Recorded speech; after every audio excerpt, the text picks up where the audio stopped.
నమస్తే. Welcome to Disha TV. త్వరలోనే కేంద్ర కేబినెట్ విస్తరణ జరగనున్నదని, అందులో తెలంగాణకు మరో మంత్రి పదవి రానున్నదనే చర్చ జరుగుతోంది.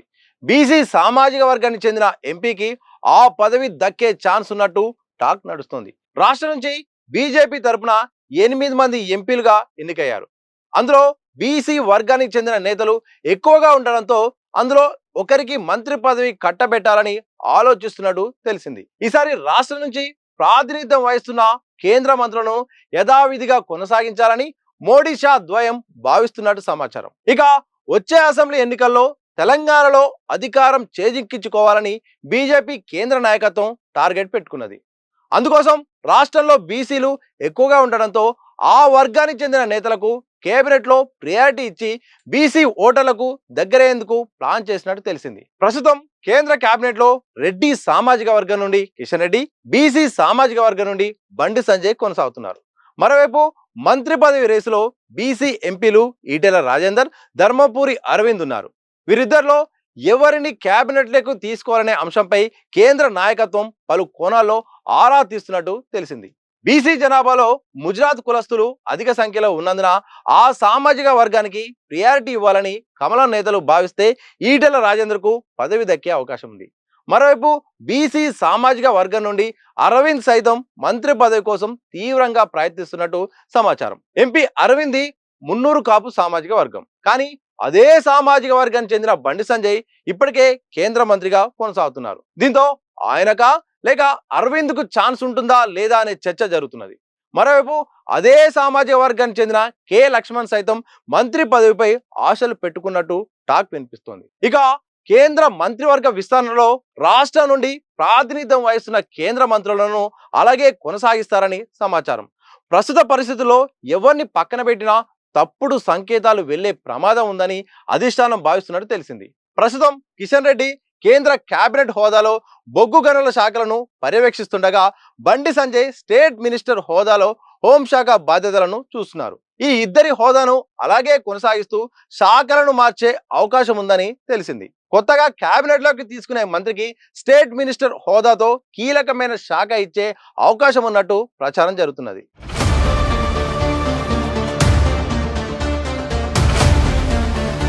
మరోవైపు ఇతర పార్టీల నుండి వచ్చిన నేతలకు కమలం పార్టీలో ప్రాధాన్యత లేదని, పాత లీడర్లకే పదవులు ఇచ్చి పట్టం కడుతున్నారని పార్టీపై విమర్శలు ఉన్నాయి.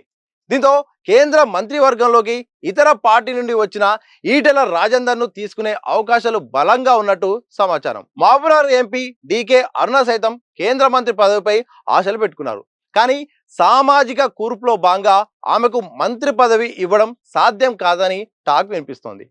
పార్టీని యాక్టివ్గా ముందుకు నడిపించే శక్తియుక్తులు ఉన్న డీకే అన్నకు రానున్న రోజుల్లో పార్టీ అధ్యక్ష బాధ్యతలు అప్పగించాలని కేంద్ర నాయకత్వం భావిస్తున్నట్టు తెలిసింది. ప్రస్తుత అధ్యక్షుడు రామచంద్రరావు ఆశించిన స్థాయిలో పనిచేయడం లేదని, ఆ ప్రభావం కేడర్లో కనిపిస్తున్నట్టు అధిష్టానం ఓ నిర్ణయానికి వచ్చినట్టు సమాచారం. ఇదే సందర్భంలో ఎలాగైనా తెలంగాణలో అధికారం చేజిక్కించుకోవాలి, బెంగాల్ తరహా, బెంగాల్లో ఫలితం సాధారణంగా అలాంటి ఫలితమే ఇక నెక్స్ట్ తెలంగాణలో కూడా సాధించాలని అధిష్టానం అయితే మాత్రం రకరకాల వ్యూహాలు కూడా పన్నబోతుంది. అలాగే ఒక లక్ష్యాన్ని పెట్టుకుంది. కానీ తెలంగాణ బీజేపీలో ఇప్పుడున్న పరిస్థితుల్లో అధికారం రావాలంటే చాలా ప్రక్షాళన చేయాల్సిన అవసరం ఉంటుంది. అలాగే సామాజిక వర్గాల వారీగా కూడా ప్రాధాన్యత కూడా ఇవ్వాల్సి ఉంటుంది. సో నెక్స్ట్ ఈ యొక్క ఏదైతే కేంద్ర కేబినెట్ విస్తరణలో భాగంగా తెలంగాణ రాష్ట్రానికి మరొక మంత్రి పదవి రాబోతున్నట్టు చాలా స్పష్టమైన సమాచారం అనేది అందుతుంది. కానీ ఎవరికి అందబోతుంది, ఆ పదవి ఎవరు దక్కించబోతారో అనేది మాత్రం అందరూ ఎదురు చూస్తున్నారు. సో మెజారిటీగా కూడా బీసీ సామాజిక వర్గం ఉండడంతో ఒకవైపు కులగణన అంశం తెరపైకి రావడం, అలాగే బీసీ సంబంధించిన ఎజెండా కూడా వివిధ పార్టీలు కూడా ఎజెండాగా మార్చి కొన్ని ప్రణాళికలు వేయడం ప్రచారంలో ఉండడంతో బీసీ సామాజిక వర్గానికి ప్రాధాన్యత ఇచ్చినట్టుంటుంది. ఆ సామాజిక వర్గానికి సంబంధించిన ఎంపీకి పదవి ఇవ్వాలనే ఆలోచనలో కేంద్రం ఉన్నట్టు తెలుస్తోంది.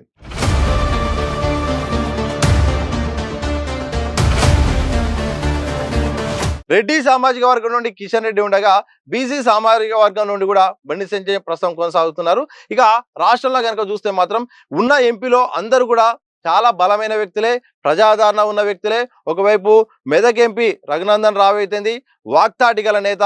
ఏ అంశాన్నైనా చాలా స్పష్టంగా ఇటు పార్టీలో కానీ బయట కానీ పార్లమెంట్లో కానీ ఇటు ఉద్యమాలు చేయగలుగుతాడు, అలాగే మాట్లాడగలుగుతాడు. ఇరువైపు విశ్వేశ్వరరెడ్డి ఉన్నాడు. విశ్వేశ్వరరెడ్డి కూడా చాలా సబ్జెక్ట్ ఉన్న వ్యక్తి, ప్రతి అంశాన్ని కూడా మాట్లాడతాడు. ఒక కేంద్రంతో కూడా సత్సంబంధాలు కూడా చాలా బాగున్నాయి. ఇంకా డీకేఆర్ అన్న విషయానికి వస్తే మాత్రం మహబూబ్నగర్ ఎంపీగా కొనసాగుతున్నారు. ఇటు బీజేపీ జాతీయ పార్టీ ఉపాధ్యక్షురాలుగా ఉన్నారు. చాలా ఆమె కూడా కేంద్రంలో కూడా మంచి పలుకుబడి ఉంది. అలాగే అంశాలపైన కూడా మాట్లాడడంలో కూడా దిట్ట. అంటే సో ఉన్న ఎంపీలో అందరూ కూడా బలమైన వాళ్ళు ఉన్నారు.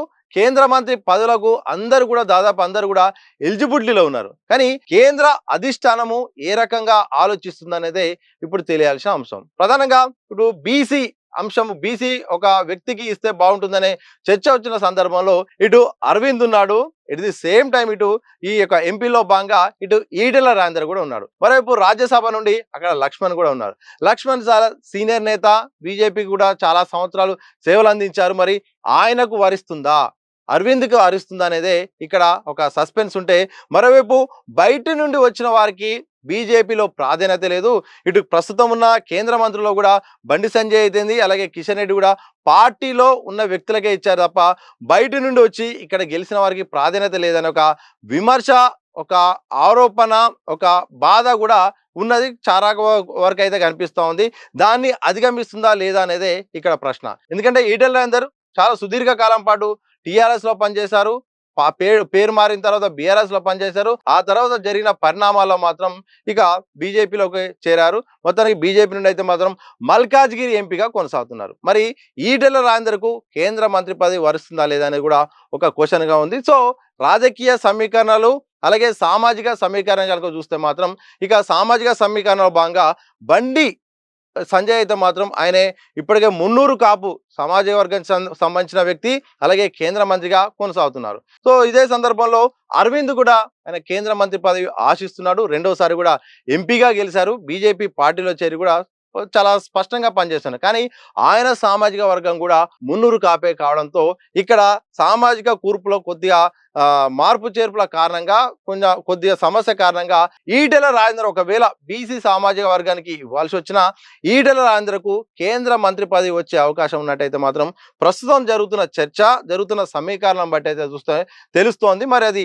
చివరి నిమిషాల్లో మార్పు రావచ్చు, చాలా అంశాలు కూడా ప్రభావితం చూడొచ్చు. కానీ ఒకవేళ అరవింద్ ఈటెల అని చూసినప్పుడు మాత్రం అరవింద్ ఎలిజిబిలిటీ ఏంటంటే రెండోసారి గెలిచారు. చాలా స్పష్టంగా ప్రధానమంత్రి మోడీ అంశాన్ని చాలా అభిమానం గల వ్యక్తి, చాలా సందర్భాల్లో అన్ని విషయాలు కూడా ఫైట్ చేయగలుగుతారు. కానీ ఇక్కడ సామాజిక అంశం చూస్తే ఆల్రెడీ బండి సంజయ్ సామాజిక వర్గము అలాగే అరవింద్ సామాజిక వర్గం ఒకటే కావడం వల్ల, మరోవైపు ఈటెల రాజేందర్ సామాజిక వర్గం అయితే మాత్రం ఇటు ముదిరాజ్ కావడం వల్ల మెజార్టీ ఓటర్లు కూడా తెలంగాణలో ఉండడంతో ముదిరాజ్ సామాజిక వర్గానికి న్యాయం చేశాము, బీసీల పక్షం మేము ఉన్నామని చెప్పుకున్న ఒక అవకాశం అయితే మాత్రం ఈటెలకు ఇవ్వడం ద్వారా పనిచేసే అవకాశం ఉంది. కావున ఈటెల రాజేందర్ కూడా ఈ పదవి వరించే అవకాశం అయితే కనిపిస్తూ ఉంది. చూడాలి చివరి నిమిషంలో ఏమైనా కావచ్చు. జాతీయ పార్టీలో చాలా సమీకరణలు ఉంటాయి, చాలా అంశాలు ఉంటాయి, ఎన్నో రకరకాల కూడా వ్యూహాలు కూడా ఉంటాయి. కానీ ప్రస్తుతం అందుతున్న సమాచారం బట్టి చూస్తే మాత్రం తెలంగాణ రాష్ట్రం నుండి అయితే మాత్రం బీజేపీ ఎంపీకి అయితే మాత్రం జరగబోతున్న మంత్రివర్గ విస్తరణలో భాగంగా ఒకరికి ఛాన్స్ వచ్చే అవకాశం ఉంటుందని తెలుస్తోంది. ఇక మరి రకరకాల సామాజిక సమీకరణాలు, రాజకీయ సమీకరణాలు ఉంటాయి. ప్రస్తుతానికైతే మాత్రం బీసీ సామాజిక వర్గానికి ఆ అవకాశం ఇచ్చే అవకాశం ఉన్నట్టు తెలుస్తోంది. మరి ఎవరిని వరిస్తుంది, మరి చివరి నిమిషంలో ఇంకెవరికైనా వస్తుందా లేదా అనేది మాత్రం తెలిసే అవకాశం అయితే కనిపిస్తుంది. చూడాలి ఏ నిమిషంలో ఎప్పుడు ఎవరికి ఏ పదవైనా రావచ్చు, అనూహ్యంగా కూడా అనుకోని వ్యక్తికి కూడా రావచ్చు. చూడాలి మరి మరి ఒకవైపు ఆదిలాబాద్ ఎంపీ కూడా ఉన్నాడు. మరి ఆదిలాబాద్ కూడా అనూహ్యంగా ఆదిలాబాద్ ఎంపీకి ఇచ్చి ఆదివాసికి మేము న్యాయం చేశామని ఒక మెసేజ్ కూడా కేంద్రం ఇవ్వచ్చు. అది కూడా జరగవచ్చు. రాజకీయాలు ఏదైనా జరగవచ్చు, పరిణామాలు కూడా కేంద్రం వాళ్ళ లెక్కలు వాళ్ళకు ఉంటాయి. ఇక్కడ మోడీ అమిత్ షా ద్వయము మరి ఎలాంటి ఆలోచన చేస్తుంది, ఏ రకంగా వ్యూహంగా అడుగులేస్తుంది, తెలంగాణ సంబంధించిన ఏ వ్యక్తికి అవకాశం వస్తుంది, చివరి నిమిషంలో మరి అది కూడా విత్డ్రా చేసుకొని లేదు ఇద్దరితోనే సరిపోతుందని లెక్కలేసుకుంటుందని మాత్రం కొన్ని రోజుల్లో మాత్రం ఈ అంశానికి ఒక స్పష్టత రాబోతుంది.